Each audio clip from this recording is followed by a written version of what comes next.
Bend the knee.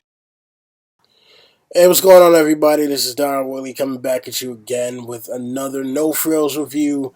This time talking about Game of Thrones Season 5, Episode 4, Sons of the Harpy. Um, wow, this is a kind of crazy episode. This one is going to be non spoilers. Look for my spoiler review not too long after this one.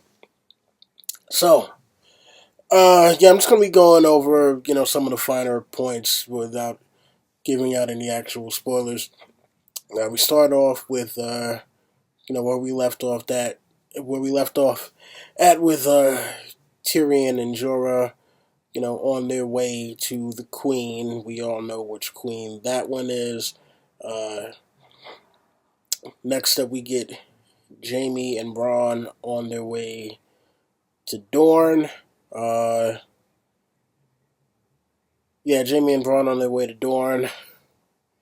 And they're kind of back and forth in their little discussion about how Jaime feels about Tyrion.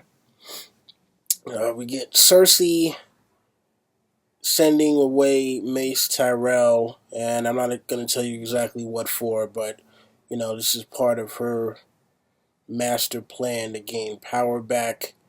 We got Cersei meeting with the High Sparrow, and what happens after her meeting is the Sparrows kind of go on a rampage. Uh, we get Cersei and Tommen having a scene because they're he's basically asking Tommen's basically asking what the hell is happening with these sparrows running around. Um, we get Tommen in a meeting with the sparrows who will be going by a different name after the meeting that she had with them. Also, geez, like I said, this is a tough one. When you get to my spoiler review, we'll see why I'm kind of a little choked up about this one. We get Tommen and Marjorie getting into an argument over some of the actions of Cersei, and again, her power play is really kind of turning things topsy turvy. Um, we get Stannis and Selyse talking about plans going forward. They're at the wall. Obviously, Melisandre steps in, says her little two bits. Jon is writing requests to some of the lords for more troops. Him and Melisandre have a little kind of back and forth about what Jon's role could possibly be later on. We get Shireen and Stannis, and you get to see kind of how much Stannis actually does love Shireen, despite the fact that he comes off as a very, very gruff man. We get Sansa and Peter Baelish in the crypts from Winterfell, and Peter is kind of laying out the groundwork for what some of his plans for her are, and how she fits into the war between Stannis and Roose Bolton. We jump back to Jaime and Bronn actually in Dorne. They got in there, they've faced some opposition, and we got to see how what comes of their actions with their arrival there.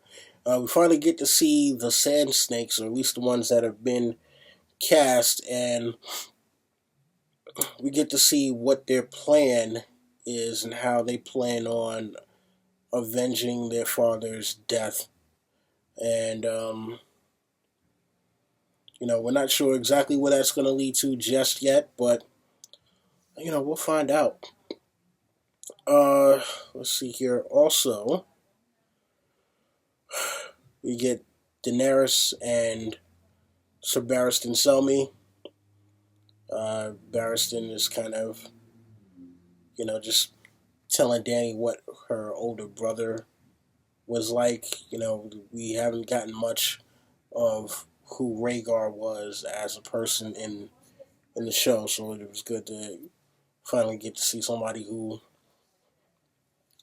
it was good to finally get to see somebody who actually knew him speak on him. Um,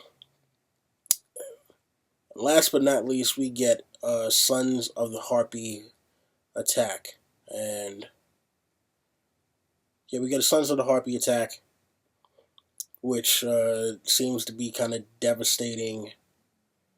uh, devastating the peace in Marine. And oh, you know what? I almost forgot. Jorah and Tyrion at sea discussing what their future together, well, not necessarily together, but their mutual interests, what their mutual interests are. Um, but followed by that, we get Danny and Barristan, Sons of the Harpy attack, and we close with Barristan the Bold being the knight that he was always destined to be.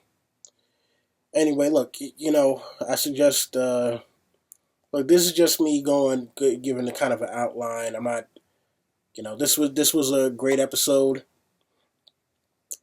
I would suggest that you watch the episode. Definitely come back for my spoiler review. I'm gonna, be talking in depth of, the things that happened on the show. And yeah, man, rate, comment, subscribe, share, tell your friends, all that other good stuff. I'm totally depressed right now. Anyway, that's been my time. Don Woolley. I'm out.